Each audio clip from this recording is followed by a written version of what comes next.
RSS-ஆல் பாரதிய ஜனதாவால் இந்த நாட்டிலே கால் ஊன்ற முடியவில்லை.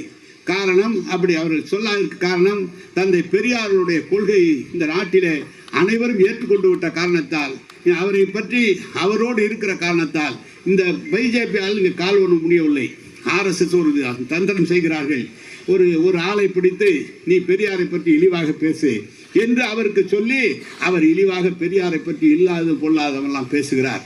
அந்த பெரியார் மட்டும் இல்லை என்று சொன்னால் மேடையிலே வீட்டிருக்கிற நாங்களோ எதிரிலே இருக்கிற படித்த பெண்களோ யாருக்குமே அந்த வாய்ப்பு கிடைத்திருக்காது. எல்லாரும் எங்காவது வேலை செய்து கொண்டு இருப்போம்.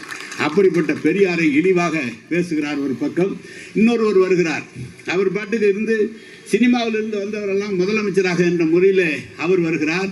வந்தவுடனே நேராக விமான நிலையம் அமைக்கின்ற இடத்திற்கு ஏகனாபுரம் செல்கிறார்.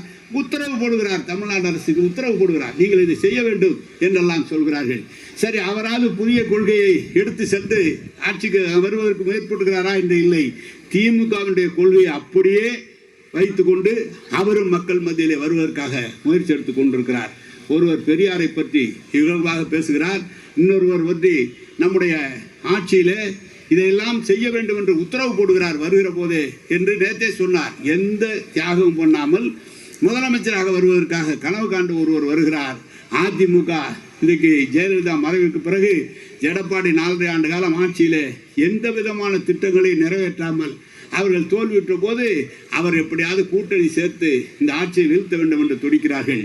நாங்கள் சொல்கிறோம், எத்தனை கூட்டணி சேர்ந்தாலும் சரி, எத்தனை பேர் எதிர்த்து வந்தாலும் சரி, தமிழகத்திலே மீண்டும் தளபதி அவர்கள் தான் முதலமைச்சராக வருவார்கள். அதற்கு மக்கள் தயாராக இருக்கிறார்கள்.